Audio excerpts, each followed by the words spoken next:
Yeah. So basically, Uri, who is the founder of this farm, started as a farmer. He studied agriculture. And then the situation here in Israel, when it comes to farmers, to agriculture, is not so easy.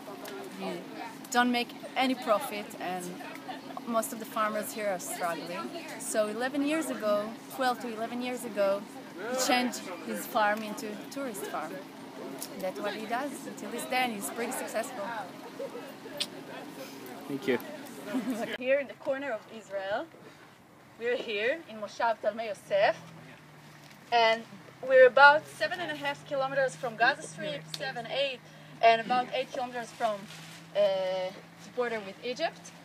Okay, so we have ISIS, we have Hamas, we have them all. But don't worry, nowadays it's cool. Last summer it wasn't so happy here, but now it's okay.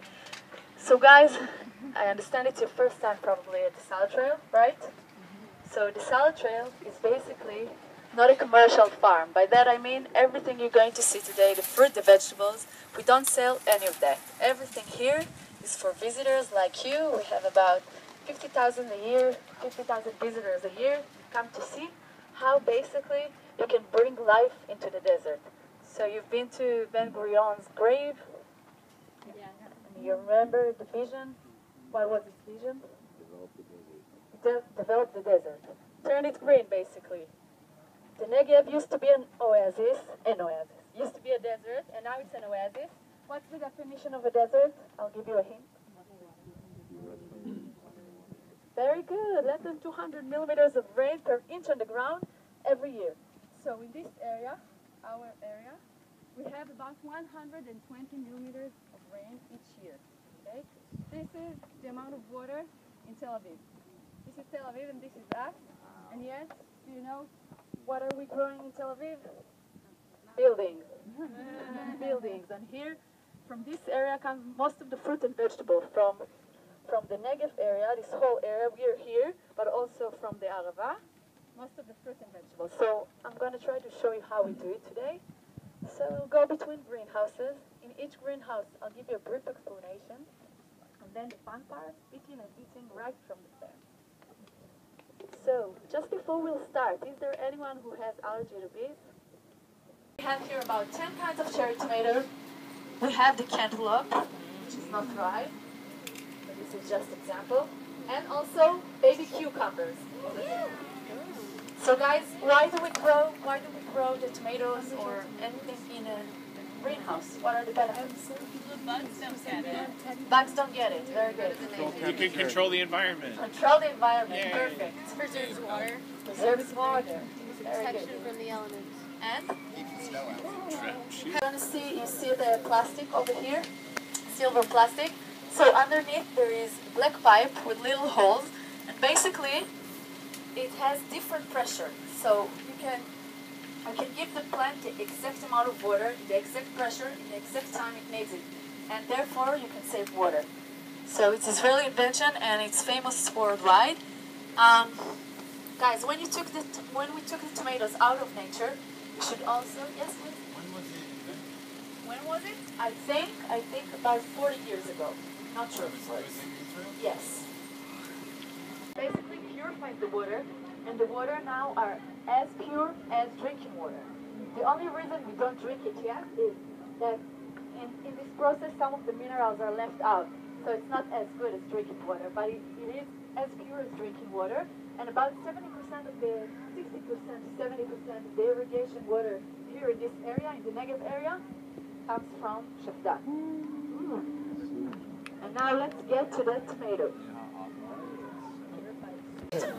Bless you. What's up with you guys? Everyone are... Okay guys, so the passion fruit. Where does the name come from? We tend to think about it as passion fruit, right? The love fruit, the fruit of desire. Wrong. Passion fruit comes from Latin word, passion. Passion is desire, but it's also suffering, misery. Like Jesus' passion. So it's basically the fruit of misery, of suffering. I hope I didn't ruin anything. And why is that? Because someone was very creative and thought it looks like a cross. So it's like Jesus' passion. Okay, guys? Very creative. Wow. So guys, this is the passion fruit. This is the passion fruit. I was looking for a ripe one. I couldn't find. This one isn't ripe. It's still good. Very sour, but still good. When it's ripe, it's purple and has wrinkles on the outside. So if you find one like that, but this one is dry, obviously. Why don't you try it? But still, guys, still you can try the green one. They're also very good. And now, let's go to the competition. Okay, you don't need a table. Just stretch it. Like pizza. You know those buckets? It's like buckets. Flick it. Yeah. Stretch it. Twist it. So guys, when is it ready? When it's almost, no, when it's almost see-through, okay? See, and it doesn't matter if I have holes, it tastes the same. Trust me. Okay, and then who wants to help me? I will. Yes, in the oven. Yeah. So what's your name again? Naomi. Naomi and me will wait for you inside. You know what? I want a guy to help Naomi. Right? Homing pigeon. Take a closer look at the nose. The nose is the white bump on the top of the beak. Can you see it? Yeah, it is. This is my joke. This is my joke. What is that? It is a Jewish pigeon. It's also circumcised. Why is he Jewish? Big nose. Big Not nose. the same way anymore now. He's a Joe. I didn't see He's a Joey's part. His wrist was Take these broken wings and learn to fly again. Learn to live so free. freaking out. When we hear the voices sing, love so free, yeah, yeah. Okay, guys. So, you can take the mic. It's not working. Take it. Take it. Take the whole thing. I'm not going to throw it. I'm just going to open my hands. Fly away. Woo! Where did you go, guys? Back to the Jewish Florida. I don't know. Let's make a job with the other pigeons. That was a great joke. She didn't go to the synagogue, but I'll give you a hint. Homing pigeon. Where did she go? Home. Home. Very good. Like Dorothy, she's always returning home. How does she do it? Magic. Magic. Sonar.